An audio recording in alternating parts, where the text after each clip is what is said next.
හිතවත් සහෝදර සහෝදරියනි, මා මේ දේශපාලනය කතා කරන්නට ගොඩක් අකමැති. නමුත් මේ වෙලාවේ යම් කිසි දෙයක් අපේ සහෝදර සහෝදරියන්ට කියන්නට අවශ්‍ය වී තිබෙනවා. දැන් ගොඩක් අය මාලිමාව පාලනයට ආවට පස්සුව කිසිම දෙයක් කරලා නැහැ කියන චෝදනාව නගනවා. ඒක එක පැත්තක තියමු. අපි කවුරුත් දන්නවා රනිල් වික්‍රමසිංහ ජනාධිපතිතුමාගේ කාලේ පාර්ලිමේන්තුවේදී පැවසු කතාව රටේ ඡන්දයක් නැහැ, ඡන්දයක් තියෙනට සල්ලි නැහැ කියලා කිව්වා. මේ ප්‍රාදේශීය සභා ඡන්දයක්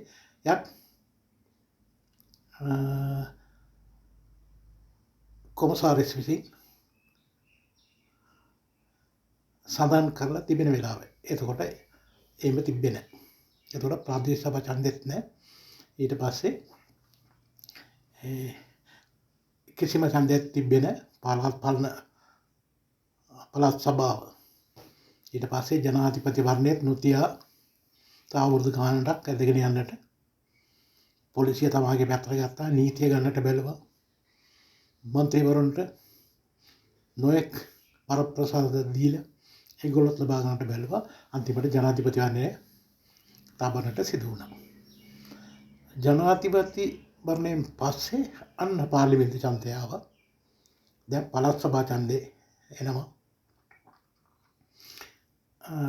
ප්‍රාදේශීය සභා, දැන් පළාත් සභා ඡන්දේ. දැන් කොහොමද මේවා තියෙනට සල්ලි තියෙන්නේ, සම්පාදනය තියෙන්නේ? ඒක මහා ගැටලුකාරී තත්ත්වයක්.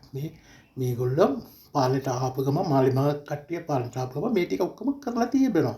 ඒක මට පක්ෂයක් අවශ්‍ය නැහැ. එතුමා ඒ කාලේ ඔහොම කතාවක් කියලා දැන් මේව දෙයක් සිදු වෙනවා නම් ගැටලු සාධකයක් මේකේ යම් කිසි යටිකූට අරමුණක් තිබෙන බව අපිට පේනවා. මේ මාලිමාව පාලනයට ආපු ගමන් තමයි කිව්වේ ජනාධිපතිවරුන්ට පඩි දෙකයි. වාහන වෙච්චරයි. මැතිවරණට වාහන වෙච්චරයි. දැන් එම අමාත්‍යංශයේ මෙච්චර සල්ලි සූරා කාලා තිබෙනවා. දැන් සමහර හිරේ දාලා තියෙනවා. දැන් මේවා ඔක්කොම අපි සංසන්දනය කළ බලන විට අපට යම් කිසි දෙයක් තේරෙනවා.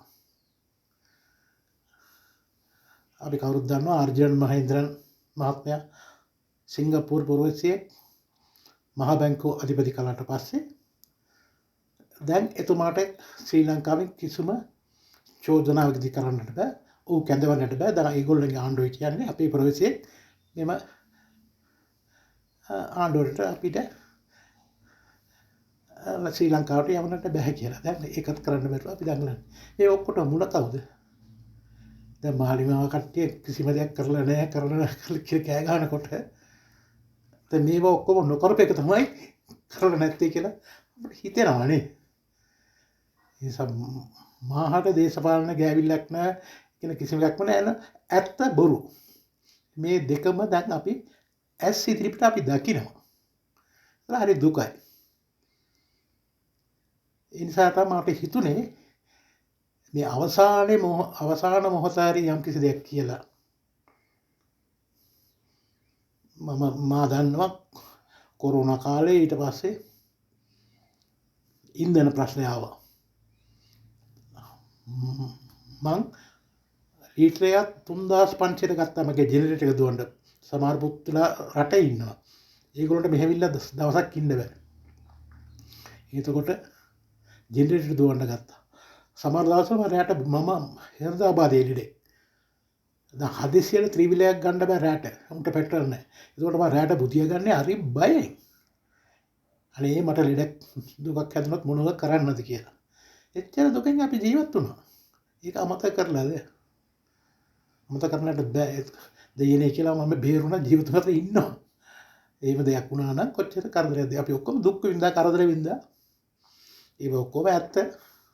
දැනුත් ගැටලු සාධක කියලා තියෙනවා යම් තම දේවල් කරගන්නට බැරුව. ඒ ඔක්කොම ඇත්ත බොරු දෙකම සංසඳලා බලමු. අපි තීරණය කරමු කවුද හරි කවුද වැරදි කියලා. ස්තුතියි. නවතිනවා.